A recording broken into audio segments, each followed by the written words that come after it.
मरुओइबा पाउ पिजरी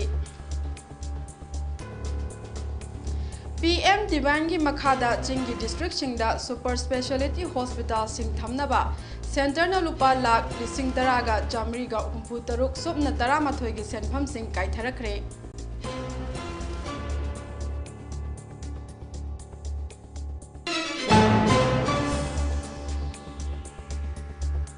एससीना ILP की मायोक्ता थारखिबा पिटिशन का मरी लेनना मणिपुर गवर्नमेंट दा चयोल निपान की मनुंगदा रेस्पॉन्स पिरकनबा डायरेक्शन पीखरे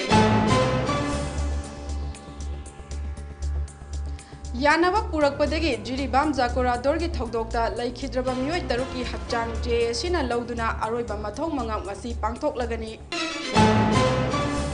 तंपाके डिस्ट्रिक्ट मंगादा ngasi अयुक पुंग मंगादगी नुमित योंगबा पुंग 12 फावबा कर्फ्यू पमथोकली स्कूल कॉलेज सिंगी ओइनदी तांग कुनगा हुमदोय फावबा सुटी लाउथोखरे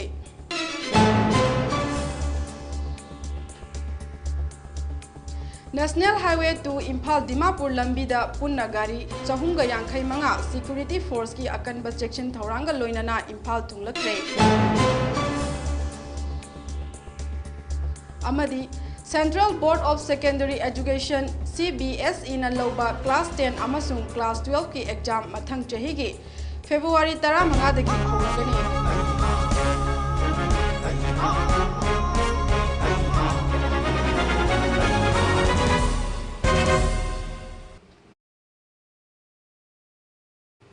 खुरुमजरी ममी टीवी न संदोक जबा नुंथिल की पाव मियंग ताबिरिबा सिंगबु निरुपमा मुतुमना तारामना ओक्चरी पाव संदोना पिजरी prime minister development initiative for north east PM divine की मखादा मणिपुर की मनुंग हंजिनबा हिल की डिस्ट्रिक्ट सिंगदा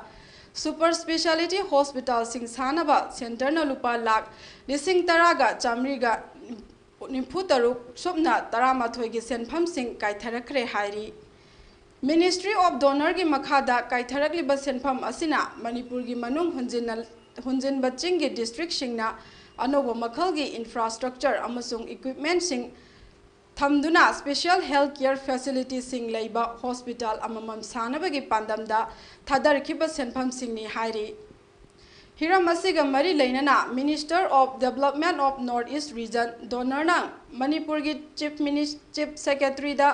एड्रेस तौबा ऑफिशियल लेटर अमना सेंट्रल गवर्नमेंट ना चिंगी डिस्ट्रिक्ट सिंग मरु ओइना Tamenglong Chandel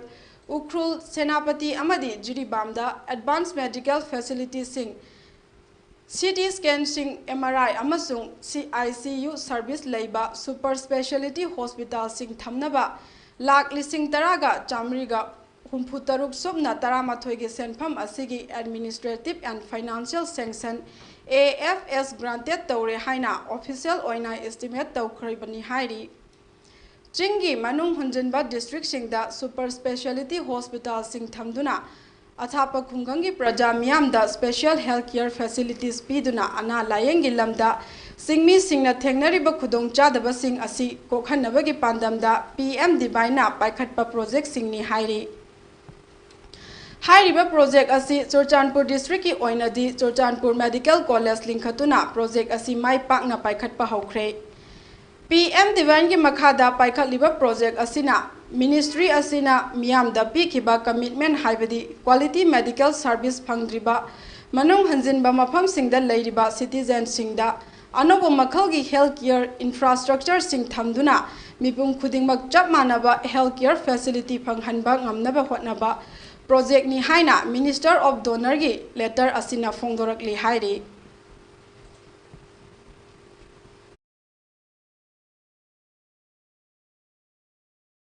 inner line permit ILP की मायोक्ता थारखिबा पिटिशन ना मरी लेनना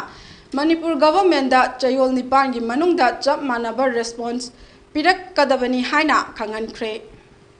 एपेक्स कोर्ट असिगी जस्टिस ऋषिकेश रॉय अमसुंग जस्टिस SBN भट्टी की अपुनबा बेंच असिदा ngasi चथखिबा पिटिशन असिगी हियरिंग दा मणिपुर स्टेट रिप्रेजेंट तौरिबा काउंसिल ना रिप्लाई पीबगी मतम खरा पीबियु हाइना प्रेयर तौरकपा अदु सुप्रीम कोर्ट की बेंच असिना ताबिदुना मणिपुर गवर्नमेंट न चयोल निपान की मनुंगदा चपचाबा रिप्लाई कोर्ट असिदा पिखलकदबनी हाइना डायरेक्शन पीखिबनी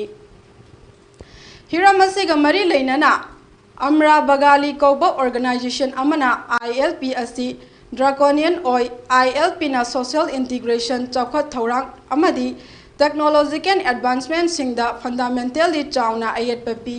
ILP ना स्टेट दा अनक्वालिफाइड पावर पीदुना इंडियन कॉन्स्टिट्यूशन ना पीरिबा सिटीजन सिंगी फंडामेंटल राइट्स की आर्टिकल 14, 15, 19 अमसुंग 21 वायलेट तौदुना नन इंडिजिनियस सिंग स्टेट दा चंगबदा अथिंग पीरी हाइदुना Manipur inner line permit guidelines लिसिंग अनि तरामापन असि चैलेंज तौदुना सुप्रीम कोर्ट पिटिशन फाइल तौरखिबनी पिटिशन असिगा मरी लेनना सुप्रीम कोर्ट ना लिसिंग अनि कुनिथोय गी जनवरी 3 दा अमरा बंगाली कौबा ऑर्गेनाइजेशन अमना ILP की मायोक्ता थारखिबा पिटिशन असिगा मरी लेनना सेंटर अमसुंग मणिपुर स्टेट गवर्नमेंट नोटिस तौरखिबनी हाइख्रे पनबयाबदी इनर लाइन परमिट चटनरिबा अरुणाचल प्रदेश नागालैंड अमसुंग मिजोरम स्टेट सिंग असिगी मथक्ता मणिपुर स्टेट ना ILP चटनाबा मरी सुबा स्टेट ओइरी ILP असिना मरम ओइरगा इंडिया की स्टेट सिंगदगी लाकपा यावना मपाल लमगी मियोय सिंगना ILP रिजिम लैबा स्टेट सिंगदा चंगे हायरबदी परमिशन हाना लौबा तंगाई फदबा लैरिबनी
सिन कुकी जो मार मिलिटेंट सिंगना था असिगी तरामाथोगी नुंगथिल पोबोपता जिरीबाम गी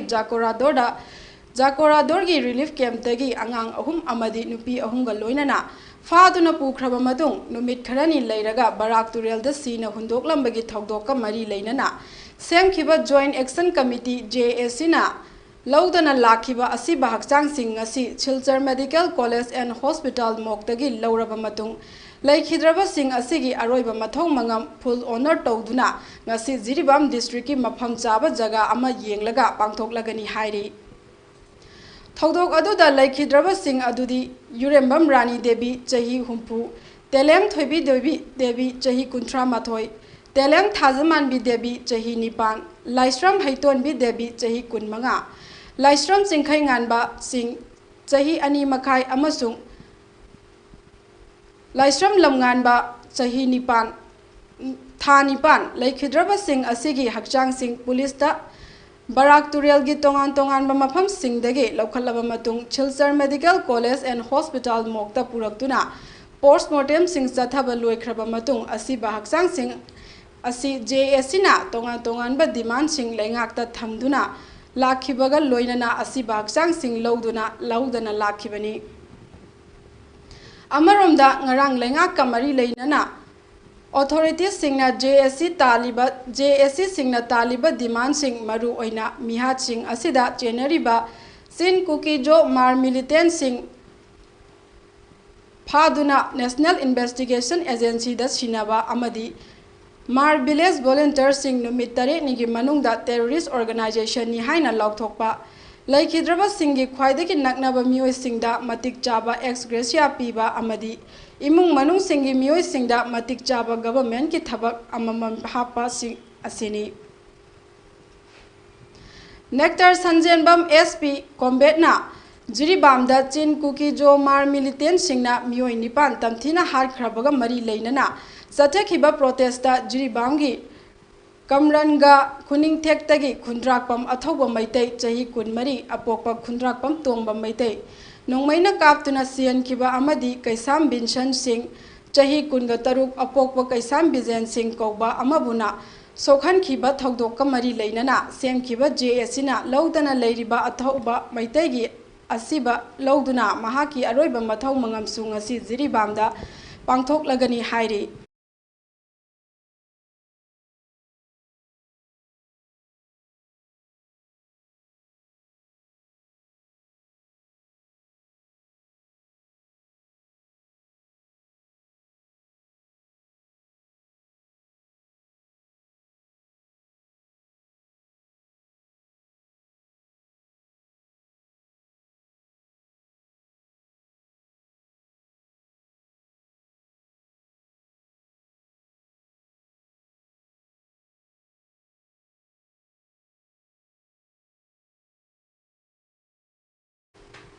State asida kansil lakiba irang asiga mari leinana Santi raksa amadi mioi basingi punshi amasung lanthumda kairakpa yabagi oithokpa leibana tampaki jila singda haukiba numit marini asida thamlakiba public curfew asi ngasi praja singi khudong chanabagi damak ayuk pung khara komthokpa haukhre mari leinaba district magistrate singna ngasi thadorakpa order singi matung ina Tampake district sing Imphal West, Imphal East, Thoubal, Kakching amasung Bisnupur district da hayangsu ayuk pung mangadagi numit yung bapung tarani toy fawba curfew komthokle haina mari leinaba district magistrate singna official notification thokre Amaromda mahi loisang singdi ngasi su makhatana suti oigani haina leingakna lauthokre Education SK Director L Nandakumar na thokpa order amagi matung ina Tampake district singda leiba government aided private central school na singba sing tangkul humdoi fawwa suti oigani haina lauthokre Higher and technical education na thokpa cherol amada government ki institution sing aided college higher amasung technical education department sing amadi university singi oinasu Lakliba tangkul humdoi fawwa suti oigani hairi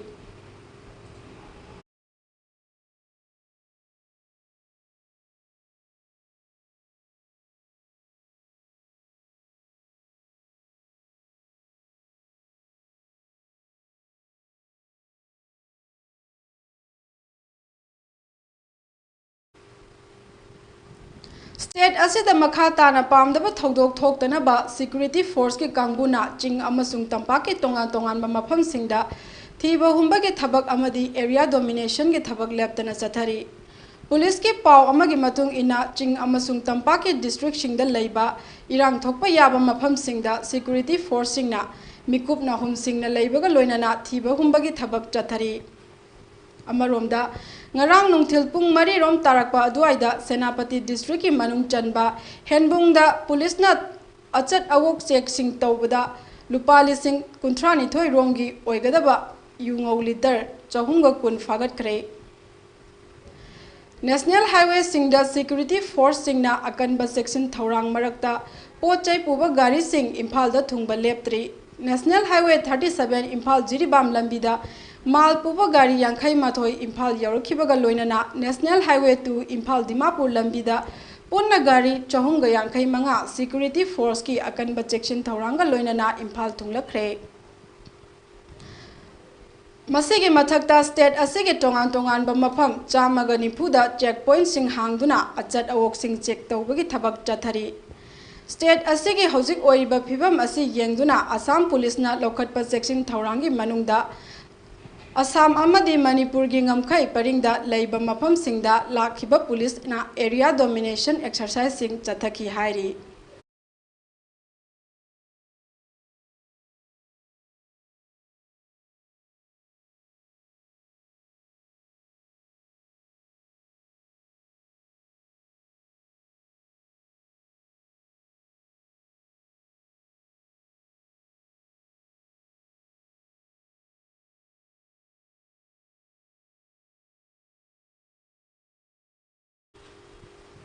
Central Board of Secondary Education CBS in a loba class 10 amasung class 12 exam mathang chahigi February 15 da hauragani Board asina thokpa cherol amagi matung ina class 10 gi exam na March 19 phawba chathagani aduga class 12 ki exam na April 3 phawba chathagani hairi exam pangthokadaba numit marifu taruk watlingaida exam gi matam laukthokpa asi handaki asina ahan bani masina mahiroi singda hena khudong chaba phangalagani exam gi matam asi atopa entrance exam singa phangjinadana ba yenglaga lepani hainasu CBS ina khangalakli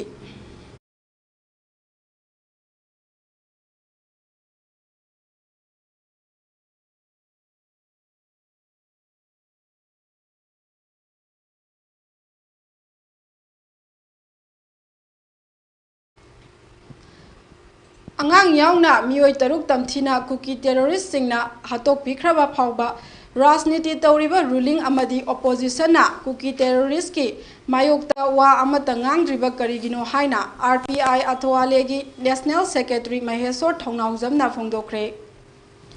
wafam asi Mahesor na National Women Commission ki office amadi National Commission of Protection of Child Rights Janpat New Delhi da Laibada Mahesona Changduna National Commission of Protection for Child Rights ki head member Dr. Debya Gupta unaduna angang nupi tamthina hatpa asida commission na tumina leiba yaroi athoba matamda action lobiyu haina taksiluraba matung paumi singa unabada phongdokhibani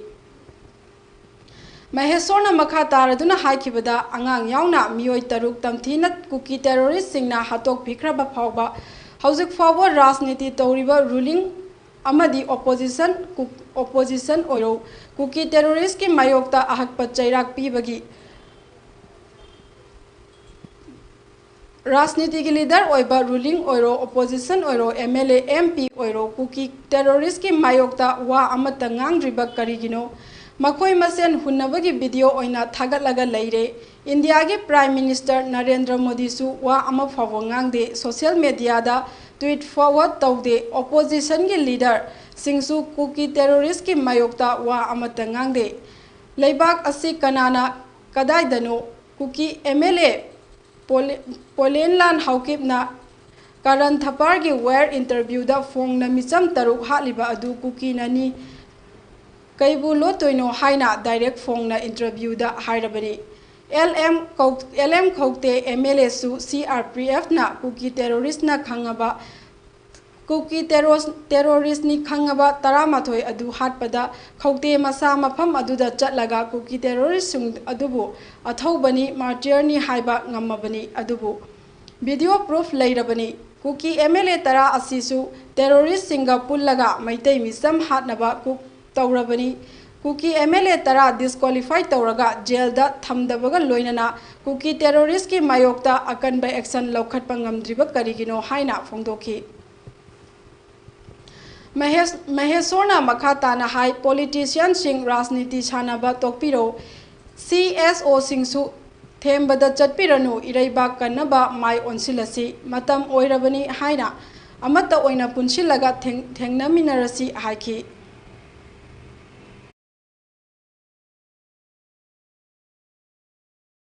ngasi National Commission for Women amasung National Commission for Protection of Child Rights ta National Commission for Women gi office chacharure aduga National Commission for Protection of Child Rights ki akoi gi head oriba member Dr. Divya Gupta su unajare masamaka akoi nu handaki Jiribam district tagi akoi icham chamba civilian taruk sida nupi ahum pharaga hatopiba apikliba angang ahumbu koi pharaga yam tam thiba mong da hatopiba sigi mayokta huzik FIR nga 0 FIR tawra matunda ngasi akoigi commission ani se changjabani because moi intervene tawdaba yaroi kaina moi gi duty achom leibani moina dugi department ama commission ama hanga thammibani angang myam gi rights phangnaba nupi myam gi rights phangnaba angang gi safe side oinaba nupi gi safe side oinaba commission ama national thakta leiraga makoi tumina wangang debida leiba yaroi haibagi damakta ngasi commission ani se changjabani changbasida makoi chap chaba action local ke haibagi haibu di hairi adubu akan ba action nama thuna noi intervene tawga loro ai gi su FI 0 FI thajadame akoi tumina lai thuai huji cookie terrorist tawgi ba thabak se limit ama hele cookie narco terrorist tawgi ba thabak se limit ama hele is beyond the limit kagino habi matam da makoi icham innocent civilians bu dumaina pharaga हाट लगा थादा इसिंग the थादर पाइबे से see beyond the limit is दैना खांगबगी नंखै लैत्रे politician म्याम सु ruling ओरो ऑपोजिशन होरो उजिक कमायना पुंजल लगा how to punish those culprits Kuki terrorist कमायना पनिश पी सिगे कुकी टेररिस्ट की मायोक त कमायन तौसिगे हाइबे मतम सिदा उलै पालै तौरगा ngang ba media ba ngang ba tamna ruling oiro thaidu ngang ba opposition oiro akhoi gi ruling dang chairaga hali mission kanano haida ba makai akhoi gi ruling dang chairaga akhoi gi thaidu ngang bai thabage to asi ruling su authority da complaint tawdre ko ki terrorist ki mayokta plus opposition su subna tagi moi opposition gi leader unaraga to e lady ba government sida akhoi gi changchala officer leira kanda akhoi gi cham hali ba taruk se hali ba kuki terrorist se hali ba se si kuki terrorist se manipur de muthat piro india de muthat piro aiduna changchan bakadoi adu changchan da makai makoi di government da changba yade haibagi mongda moi opposition leader lang unaraga to pa haibasi madi micham praja gi khande do taabani manatraga di makoi anyhow tawraga changchan laga justice ki damakta changba yai narendra modi laiba prime minister sisu tomina tweet pok tawdabi da kaimta haidabi da tomina laiba ngamba husi pawda plus opposition gi lariba si bawda ulay palay tawraganda kanana tawribanu kuki terrorist na tawribra haibase tweet po hay tawbang ngamdawa layriba mayam se manipur se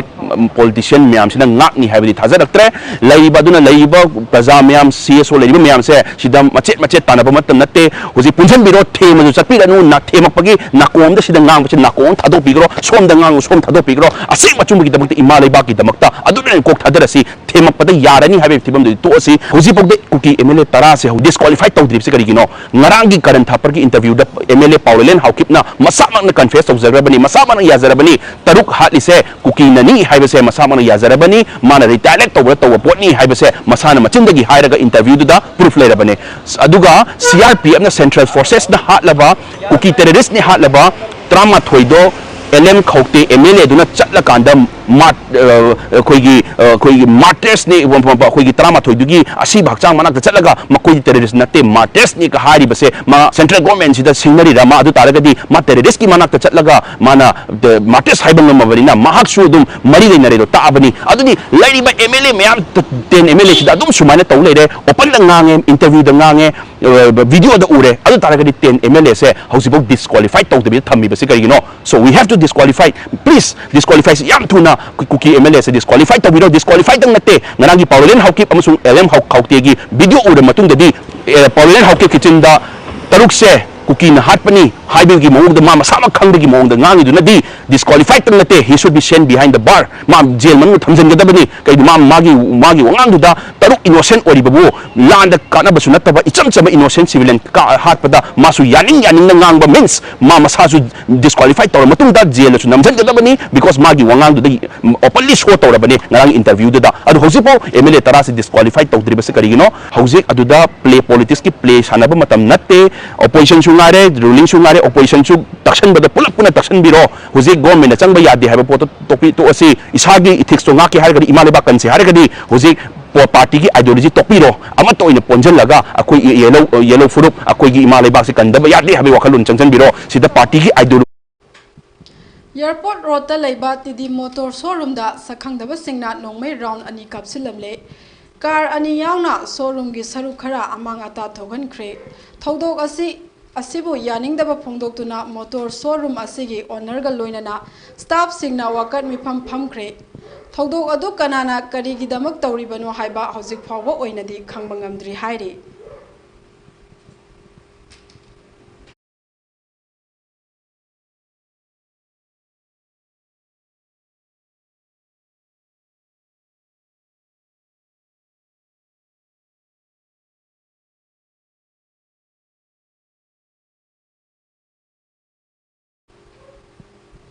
Matam kharagi oina nongpok sayang apunba loop NSAL na makhal amatagi oiba agitation makhata na tawjararoi haina phongdokre wafam asing asi NSAL gi office ta pangthokpa pawgi mifam amada phongdokhibani NSAL gi maikaidagi makhata raduna kanagumba amana NSAL gi ming sizinaraga natraga atopo organization sing sayangi mafam amada agitation tawramlabadi maduda tholakpa aphafatagi daita nasana pujagadabani hauzik thokliba irang asi leibang miyamgi oibagi mahutta political party singi oina tawrakpa laibak thibani masigi phibam asi manipur da leiriba mafam khudingda oirakpa asi yamna laibak thibani Sayangi site leiba government office sing thong lolamba sing adu ngasidagi hanghanduna Hanagum mathau tahonba yaragani aroibada government lawrakpa leibak asigi peace hanjilakpa yabagi decision khudingda NSAL na support tawgani haina phongdokhi ngasi phamjariba nopokchang apunba maikai hoigi sedo da phamjariba meeting ase akoi hujik thoiba irang singa mari leinana akoina yamda sengdok changingba wahi khara leibadagi koi phamjabani maroina hujik bokta lan horokpadagi koi nopokchang apunbana adumak mayong yadu lakmani aiba mayong yaba sida hoigi sayangi volunteers membu koi nopokchang gi maikai dagi jo hanana thaka phongdok jari akoi makha tarakpada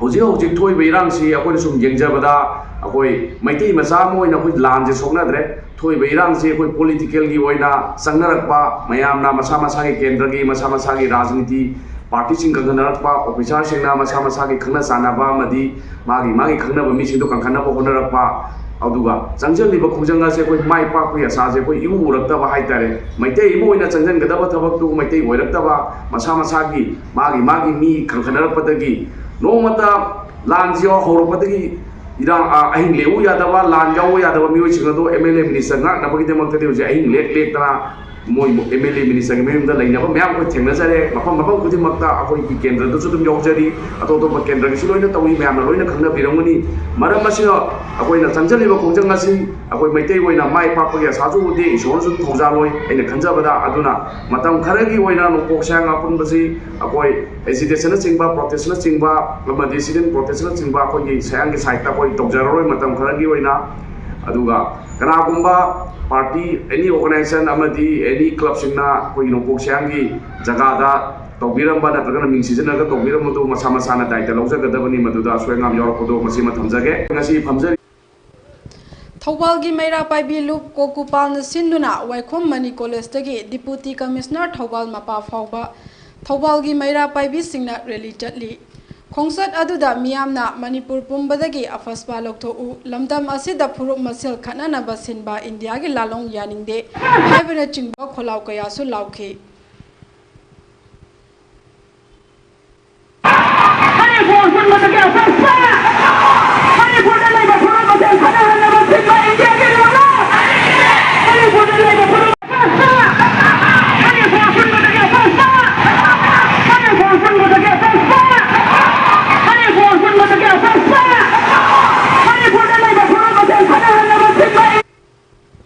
Like-minded group LMG Manipurna awa ana taraba imung kaya da leptana mateng panglak pasigi saruk ama oina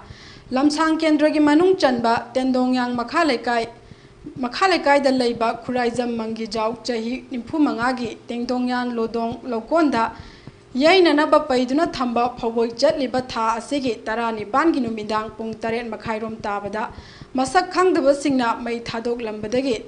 Tangoi Tana Chakre Haiba Pau Tabadagi Lopugi Yumda Chatuna LMG Manipur gi Thongmi Singna Lupa Lising Manga Mateng Pangkre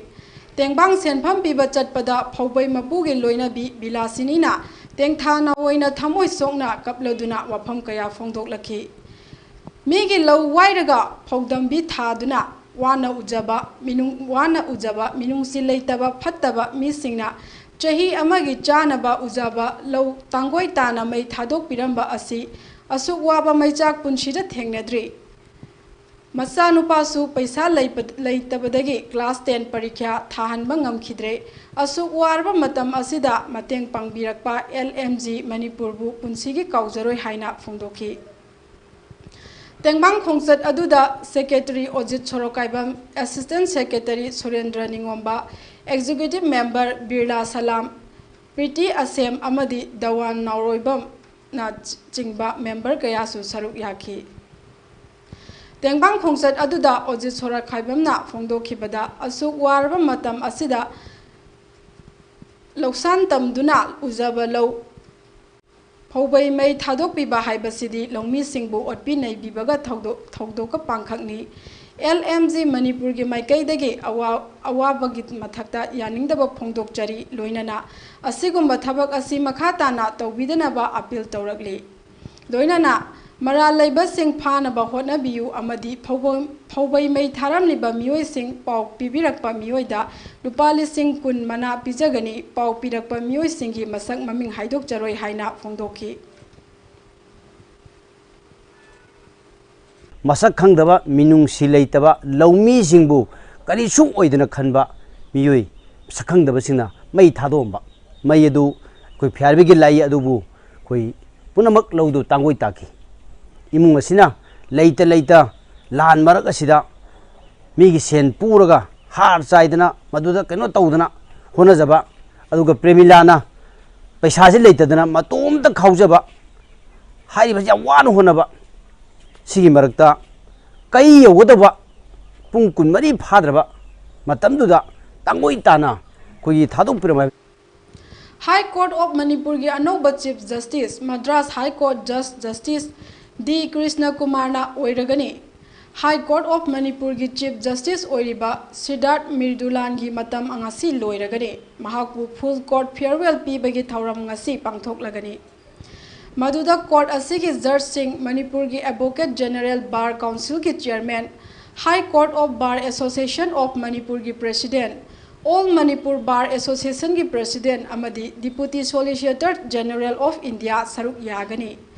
Chatliba tha asigi kunithoida Justice D. Krishna Kumar Manipur ki Raj Bhavan da wasak lauraba yai haina paugi source amana makhatari.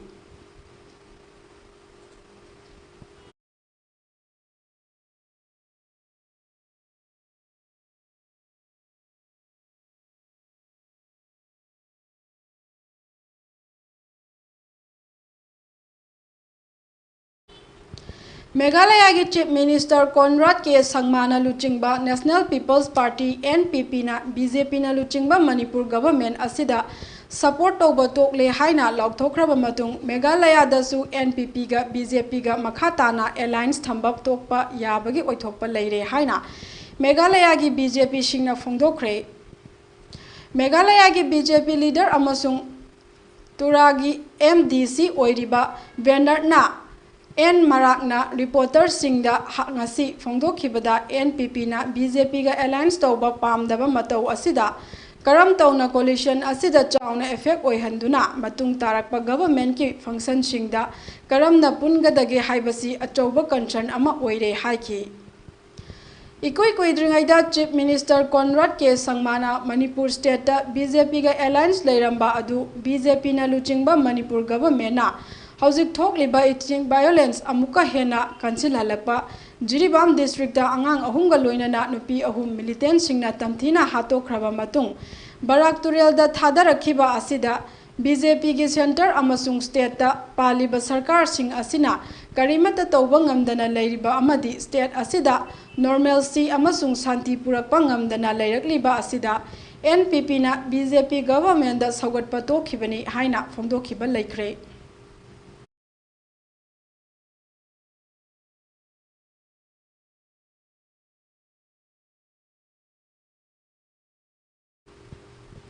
Jiribam district ki Borobekra subdivision ke Jakorador Maitai Taba Khulsingda Changduna Tha Asegi Taramathoida Chin Kuki Jong Mar militant Singna Nungthil Pobopta Maitai Singi Yum Tarataruk Mai Thaduna Ahal Oiraba Maitai Ani Laisram Barrel Singh Amasung Maibam Kesok Singh Hatokrabaga Loinana CRPF personnel Singna retaliate Tauba Matamda Chin Kuki Jo Mar militant Tara Hatkhiba Amadi Numit asimaktada mafam aduda hangliba relief camp dagi leiba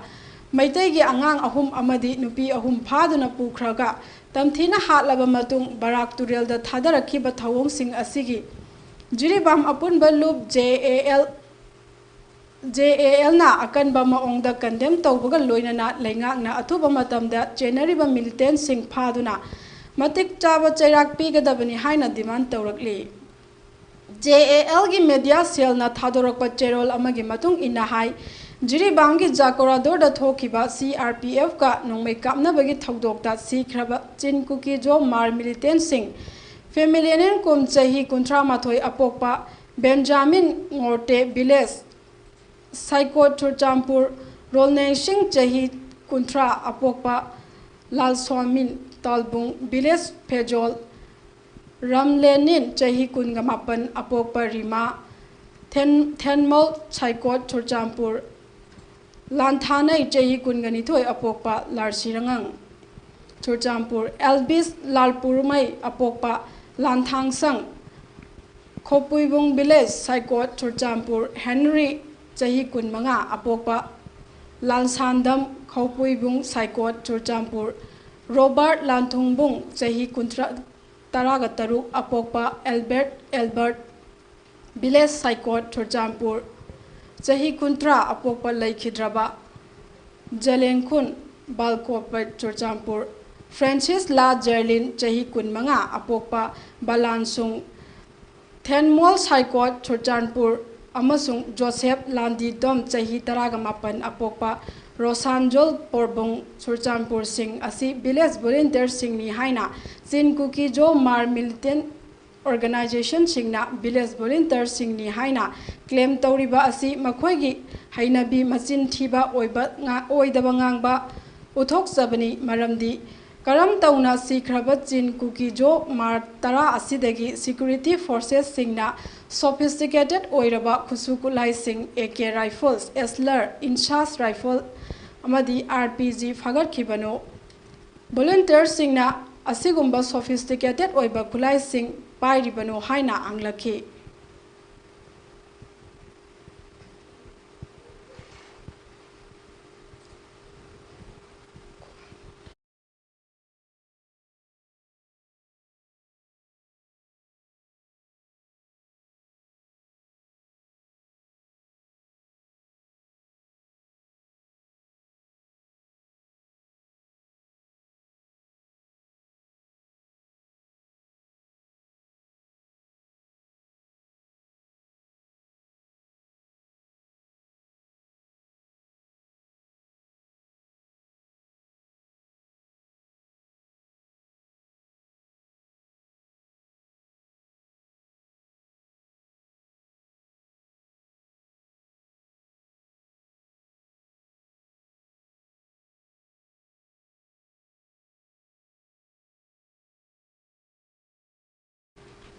Vietnam gi martial arts Kwan Kidogi Manipur team semnaba trial selection ama chatliba tha asigi taratareta pangthokani tauramba adu leibaki oiriba irangna maram oiraga yaithokhiba adu lakliba November 13 2013 gi ayuki pung 9 taba matamda Sri Sri Gaurachandra Mahaprabhu Mani Mandir opposite oil pump Sangai Pro Mamang Lekai Imphal West da 6 National Kwan Kido Championship Lising Ani Kun Mangagi January Ahumdagi Manga Fawa Indoor Public School Indoor Media Pradeshta Pangthok Lagani Tournament Asi Amateur Kwan Kido Association Media Pradesh na Kwan Kido Federation of India gi Makhada Pangthok Kadori Trial selection Asida Saruk Yagadaba official Singi T-shirt Pukchal Chauraba Laitonjam Vivekananda Singh OC Special Commando Manipur Police Amasung Treasurer Kwan Kido Association Manipurna Pangbirakpagi Dambak Association gi Maikaidagi Hainingai Laitana Thagachari Amasung Mahaki Tungi Punsida Yaipaba Tengbang Sem Taibang Semba Mapuna Bibi Sanu Haina Fongdorakli Masida Sarok Yaningba Sanaroi Singh Amasung Oza Singhna Kongba Nandaibam Laikai Imphal East Leiba Kwan Kido Association Manipur Natraga mobile number 9862786032 Natraga 977417692 Natraga 70859399258 ta contact Tobirakpa Yagani Haina Kangalakli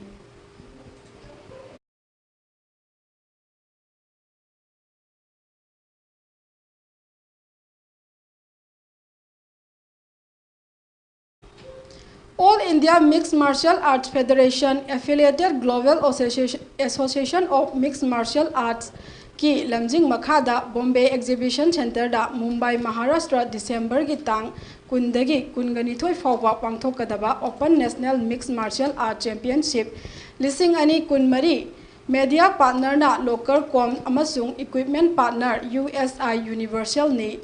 Saruk Yaningba Sanaroi Singna Lakliba November gi tang kuntra lising ani kunmari fawbagi manungda masagi fitness certificate Aadhaar card amasung mari leinaba photo tournament yaurubagi certificate singa loinana Manipur Mixed Martial Arts Association Khurai Puthi Balaikai Manipur Imphal East District Manipur Amadi mobile number 70056890003 natraga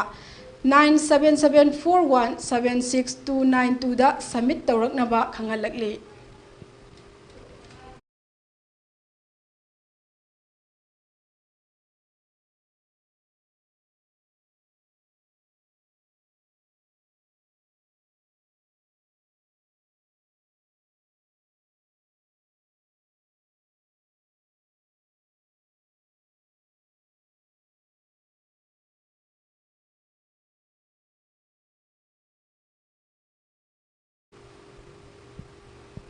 Aroibada maroiba pau amuhana pizari PM Divine gi makhada chingi district singda super speciality hospital sing thamnaba center na lupa lakh lising tara jamriga nifu taruk chupna tarama thoige senpham sing kai tharakre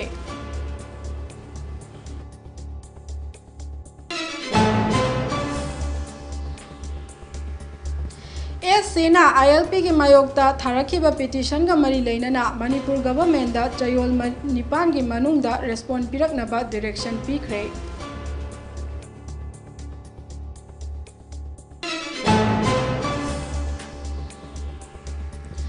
Yanaba purakpadagi Jiribam Jakurador gi thawdokta laikhidraba mioi taruki hakchang JAC na lawduna aroiba mathau mangam ngasi pangthok lagani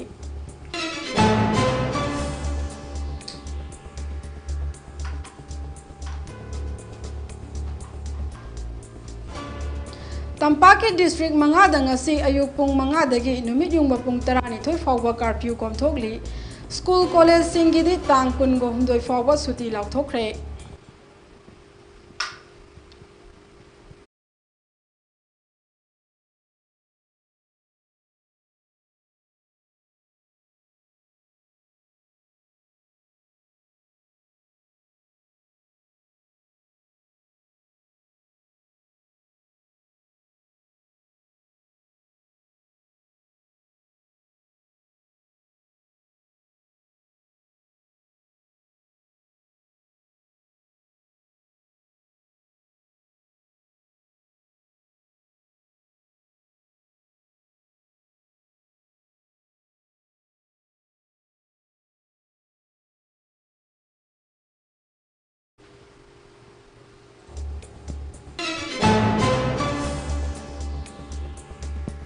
National Highway to Imphal Dimapur Lambida Punna Gari Chahunga Yankai Manga Security Force ki akan section Thauranga Loinana Imphal Thunglakre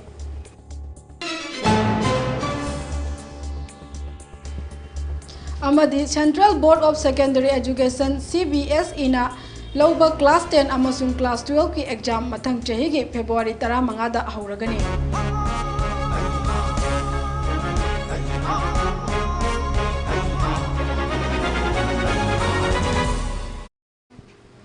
Hauziki oina Mami TV na sandok chaba pau loisinjare makha taba pau gi damak mityeng taduna leibiyu